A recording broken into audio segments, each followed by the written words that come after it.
समरसता जी, मंदिरों के जीर्णोद्धार से लेकर गरीब बच्चों की शिक्षा और सामाजिक कल्याण तक उनका हर प्रयास आत्म कल्याण से लेकर लोक मंगल तक जुड़ा रहा।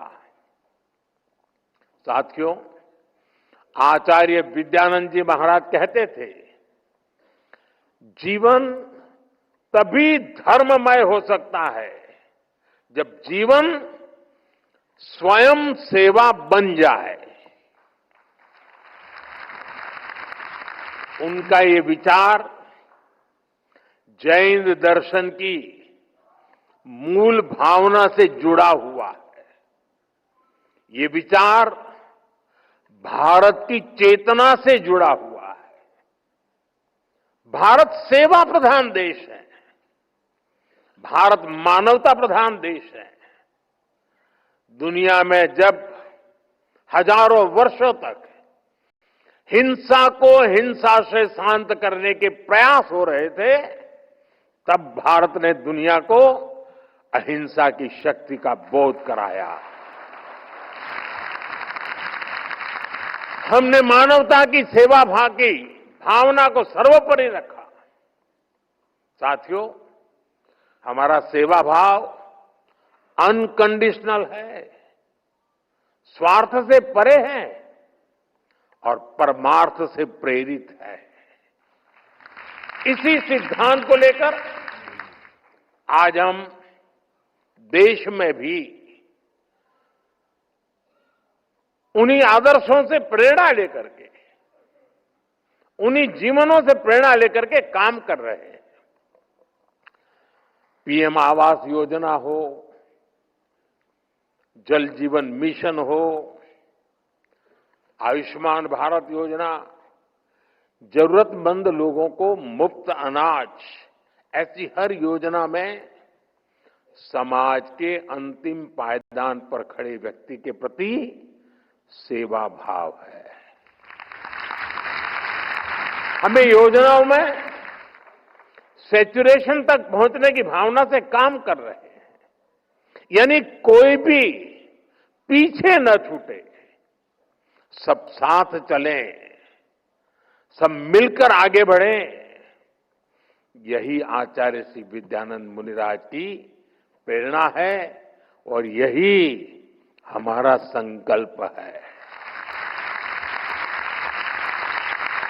साथियों, हमारे तीर्थंकरों की, हमारे मुनियों और आचार्यों की वाणी, उनकी शिक्षाएं हर काल में उतनी ही प्रासंगिक होती है। और खासकर आज जैन धर्म के सिद्धांत 5 महाव्रत, अणुव्रत, त्रिरत्न, षट आवश्यक, ये आज पहले से भी कहीं ज्यादा महत्वपूर्ण हो गए हैं। और हम जानते हैं, हर युग में शाश्वत शिक्षाओं को भी समय के साथ सामान्य मानवी के लिए सुलभ बनाने की जरूरत होती है। आचार्य श्री विद्यानंद मुनिराज का जीवन, उनका कार्य इस दिशा में भी समर्पित रहे हैं। उन्होंने वचनामृत आंदोलन चलाया, जिसमें जैन ग्रंथों को आम बोलचाल की भाषा में प्रस्तुत किया गया। उन्होंने भजन संगीत के जरिए धर्म के गहरे विषयों को भी सरल से सरल भाषा में लोगों के लिए सुलभ बना दिया। अब हम अमर भय न मरेंगे, अब हम अमर भय न मरेंगे, तन कारण मिथ्यात दियो तज, क्यों करी देह धरेंगे।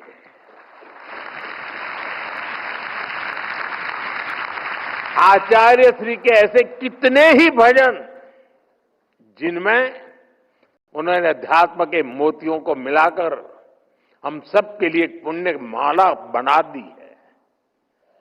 अब हम अमर भय न मरेंगे। अमरता में ये सहज विश्वास अनंत की ओर देखने का ये हौसला, यही भारतीय अध्यात्म और संस्कृति को इतना खास बनाती है। साथियों, आचार्य श्री विद्यानंद मुनिराज की जन्म शताब्दी का ये वर्ष हमें निरंतर प्रेरणा देने वाला है।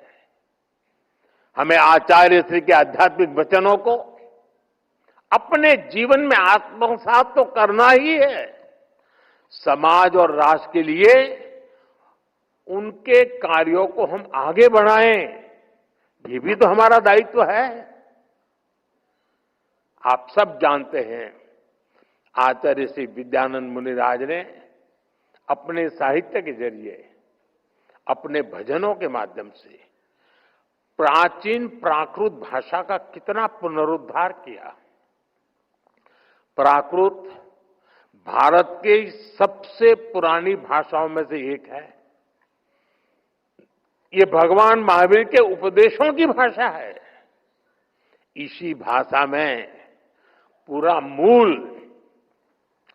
जैन आगम रचा गया, लेकिन अपनी संस्कृति की उपेक्षा करने वालों के कारण ये भाषा सामान्य प्रयोग से बाहर होने लगी थी।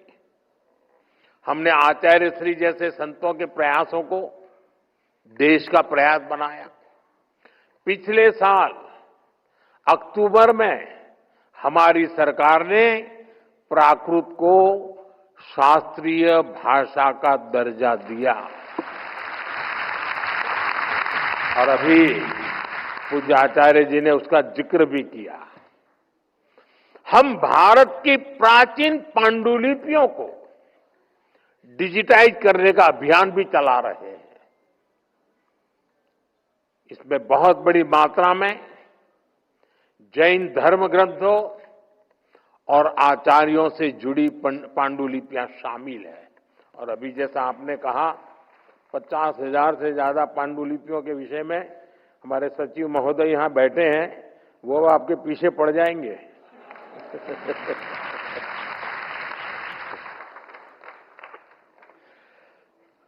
हम इस दिशा में आगे बढ़ना चाहते हैं।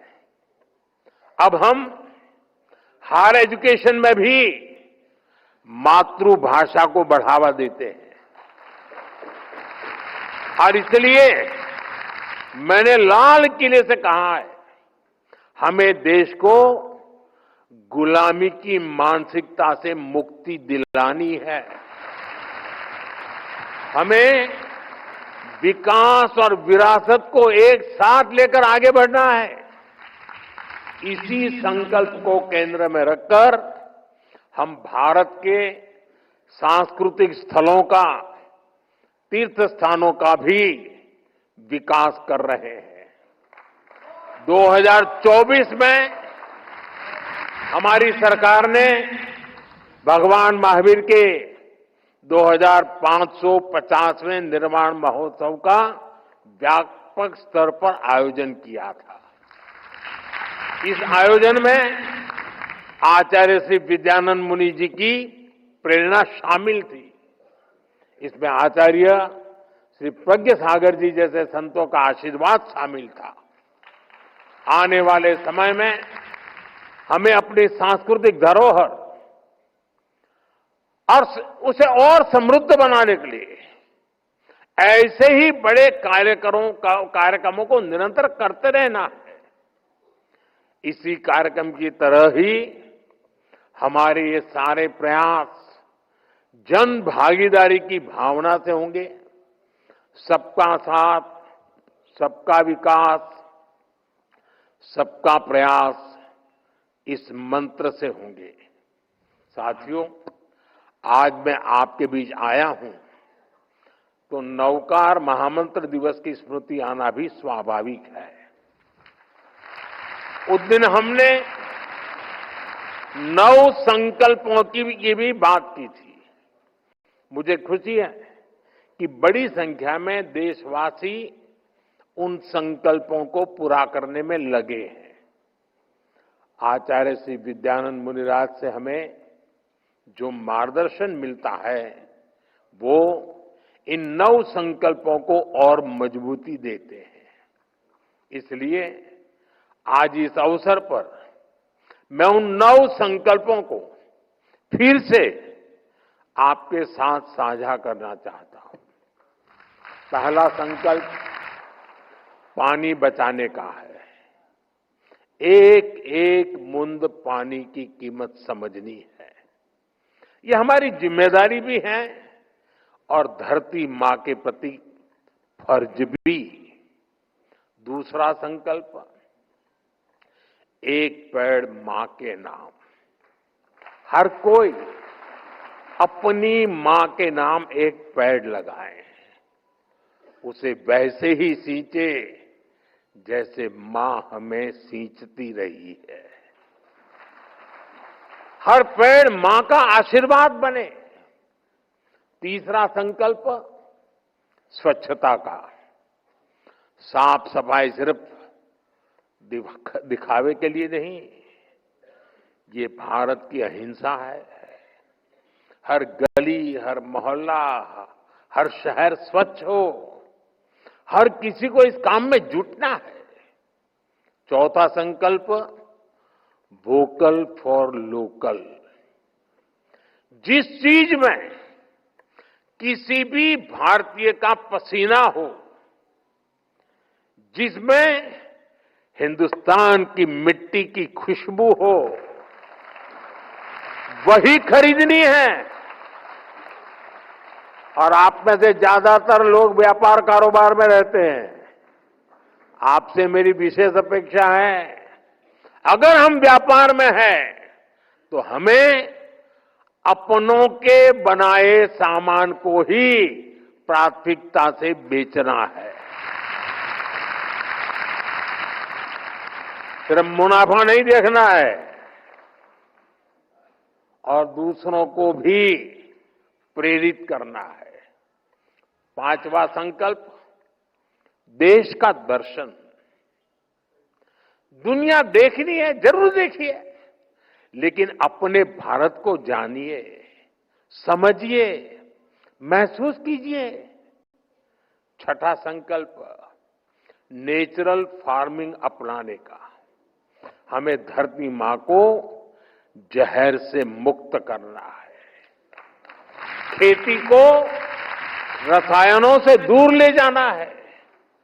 गांव गांव में प्राकृतिक खेती की बात पहुंचानी है।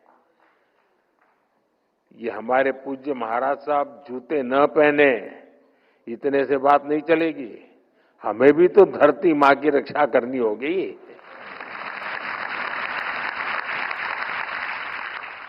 सातवां संकल्प हेल्दी लाइफस्टाइल का।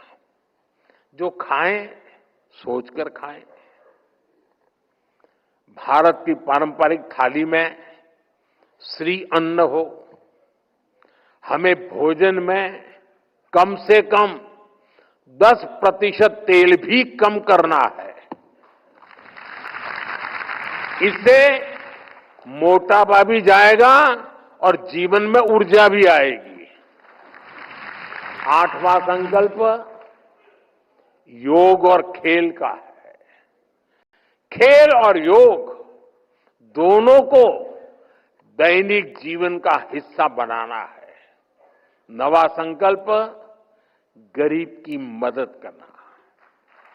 किसी गरीब की हैंड होल्डिंग करना, उसे गरीबी से निकलने में मदद करना, यही असली सेवा है।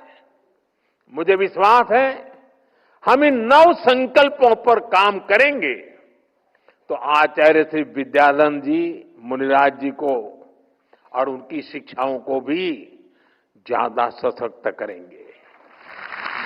साथियों, भारत की चेतना को, हमारे संतों के अनुभवों को लेकर हमने देश के लिए अमृतकाल का विजन सामने रखा है।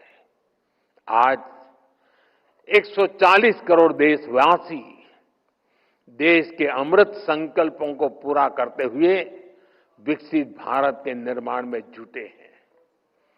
विकसित भारत के इस सपने का मतलब है हर देशवासी के सपनों को पूरा करना। यही आचार्य श्री विद्यानंद जी मुनिराज जी ने हमें प्रेरणा दी है। उनके दिखाए प्रेरणा पथ पर चलना, उनकी शिक्षाओं को आत्मसात करना, राष्ट्र निर्माण को अपने जीवन का पहला ध्येय बना लेना, ये हम सबकी जिम्मेदारी है। मुझे विश्वास है आज इस पवित्र अवसर की ऊर्जा हमारे इन संकल्पों को सशक्त बनाएगी। और अभी प्रज्ञा महाराज साहब ने कहा कि जो हमें छेड़ेगा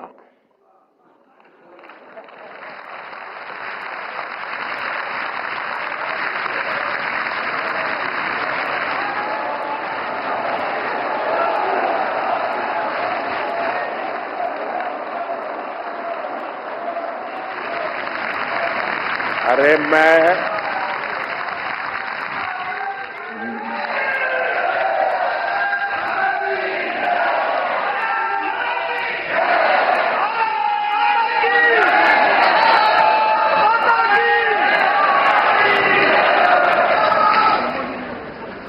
जैनियों के कार्यक्रम में हूं।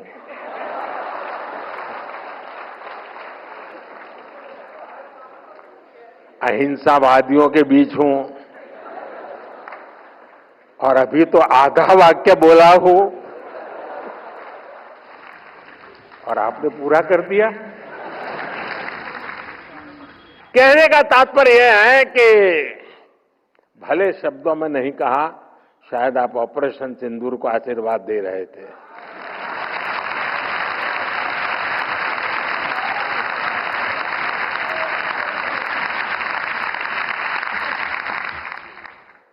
आप सबका प्यार, आप सबके आशीर्वाद, इन भावनाओं के साथ मैं एक बार फिर आचार्य श्री विद्यानंद जी मुनिराज जी को श्रद्धापूर्वक नमन करता हूं। आप सभी का बहुत बहुत धन्यवाद। जय जिनेन्द्र। देवी सज्जनों, आइए हम सब अपने स्थान पर खड़े होकर हृदय से